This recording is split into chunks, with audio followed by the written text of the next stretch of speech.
না, ওসমান হাদির কণ্ঠস্বর হবে আপামর বাংলাদেশের কণ্ঠস্বর ইনশাআল্লাহ। অনেকে বলে, আপনাদেরকে একটা কথা বলি ভাইয়েরা, এই নির্বাচনে নামার পর থেকে আমি এবং আমার টিম যেই কথাটা লক্ষবারের অধিক শুনেছি, নারী পুরুষ শিশু কিশোর বৃদ্ধ মসজিদের সামনে বাজারে জড়িয়ে ধরে বলেন, তুমি ঠিক কেমন আছো, এইরকম থাকবা, কোনোদিন বদলাবা না। আন্তর্জাতিক অপরাধ ট্রাইব্যুনালের রায় শুনতে গেছি, বিচারক ইজলাসে ওঠার একটু আগে ভরা কোটের মধ্যে একজন শহীদের মা দূর থেকে দাঁড়ায় বলেন, হাদি আমি শহীদের মা বলছি, তুমি কোনোদিন এর চেয়ে গুড বয় হবে না, তুমি যেমন আছো তেমন থাকবা। এইরকম একটা ব্যাড বয় বাংলাদেশের জন্য আমাদের লাগবে।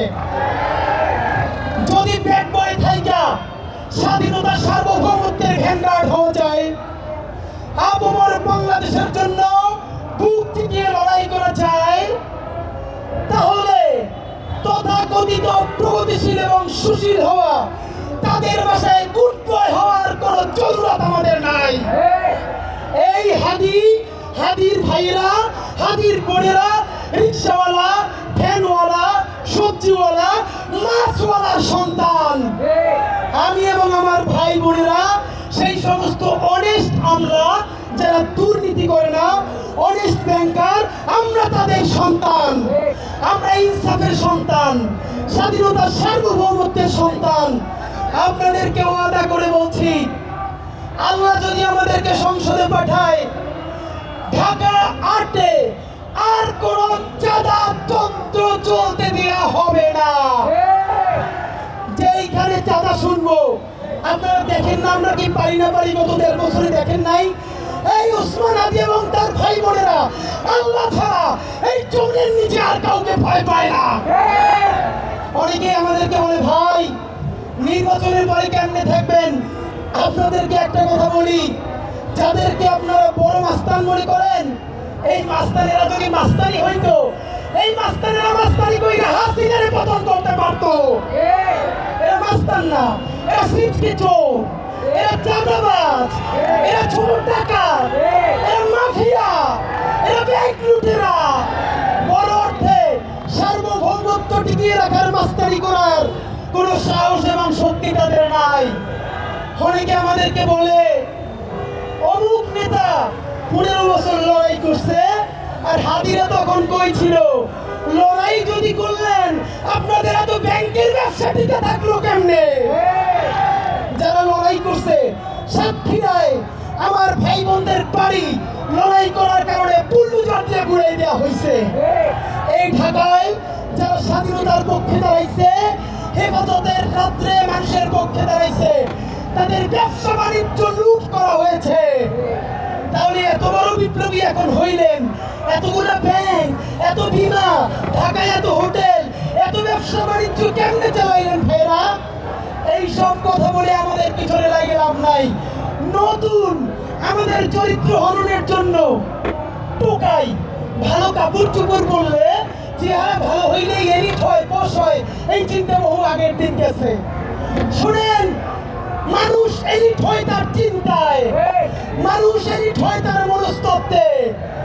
ভালো কাপড় চোপড় সব থেকে সন্ত্রাসী খুনি হাসিনার চাইতে বেশি কেউ পড়তো না। 800 ভরি স্বর্ণ খুনি হাসিনার ছিল, এর মানে সোনা দানা দিয়ে যদি এলিট হয়, হাসিনার চাইতে বড় কোনো এলিট নাই। নতুন এলিট সম্ভ্রান্ত এবং সম্মানিত, এর সংজ্ঞা ঠিক করবে। কে কত সব দায়িত্ব নিয়ে বলছি, চ্যালেঞ্জ করে বলছি। অনেকে বলেন আমরা নাকি সততা সেল করি। ভাইরা, সততা পেয়েছি বলতে কোনো দিতে নাই।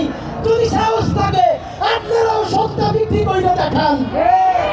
এনএসআই, ডিজিএফআই, ডিবি, এসপি থেকে শুরু কইরা এমন কোন এজেন্সি নাই যাদের কাছে ওসমান হাদি, জাবের, জুমা, শান্তাদের ব্যাংক অ্যাকাউন্ট, বিকাশ অ্যাকাউন্ট নাই, সব আছে। যদি পারেন 1 টাকার চালাবাজি করাপশন প্রমাণ কইরা দেখান। বাংলাদেশে এখন পর্যন্ত কোনো মাফিয়ার এত টাকা নাই সেই টাকা দিয়ে আমাদেরকে কিনে নিতে পারবে ইনশাআল্লাহ। আল্লাহ যতদিন বাঁচায় রাখবে, স্বাধীনতা, সার্বভৌমত্ব, ইনসাফ এবং সততার জন্য লড়াই করব। এই লড়াই আমাদের জিহাদ ইনশাআল্লাহ। আর যদি আমি মরে যাই, আমি শহীদ হয়ে যাই, আমার ডান পাশের ভাই বোনেরা এই লড়াই যতদিন বেঁচে থাকবে ততদিন চালাই দেবে ইনশাআল্লাহ। বন্ধুরা, আপনারা যারা এত কষ্ট করে এসেছেন, সামান্য লাঞ্চের ব্যবস্থা করেছি, সবাই একসাথে খাবো। এরপর এখানে কনসার্ট ফর ঢাকা 8 হবে। অনেকে কষ্ট পেয়েছেন। দেখেন, এই শাহবাগ শব্দটাকে বাংলার মুসলমান, বাংলার আপামর জনগণের কাছে পবিত্র কইরা তুলছে ইনকিলাব মঞ্চ। কনসার্ট মানে নাচনা গানা, উলঙ্গ ড্রেস পরে লাভ দেওয়া না। কনসার্ট যে স্বাধীনতার সার্বভৌমত্ব এবং বাংলাদেশের প্রতীক হয়ে উঠতে পারে, আজকে যারা থাকবেন তারা দেখবেন ইনশাআল্লাহ। আমরা আমাদের শব্দ, আমাদের ভূমি, আমাদের জমি আমরা কাউরে দলিল কইরে দেই নাই। এবার একটা রিনেসাঁ চলবে, দলিল পুনরুদ্ধার চলবে। স্যার সলিমুল্লাহ বিশ্ববিদ্যালয়কে আপামর বাংলাদেশের কাছে ফিরিয়ে দেওয়া হবে ইনশাআল্লাহ। সুতরাং নির্বাচনে জিতবো কিনা এটা তো ছোট প্রশ্ন। শহীদ প্রেসিডেন্ট জিয়াউর রহমানের মতো, মাওলানা ভাসানীর মতো, এইখানকার ভূমিপুত্র শেরেবাংলার মতো, আমাদের সব থেকে স্বাধীন সন্তান স্যার সলিমুল্লাহর মতো বাংলাদেশের 56,000 বর্গ মাইলে প্রতিটা ইঞ্চিতে ইঞ্চিতে আমরা পায়ে হেঁটে নতুন আজাদি, নয়া বাংলাদেশ বিনির্মাণের জন্য ইনশাআল্লাহ পদযাত্রা শুরু করব।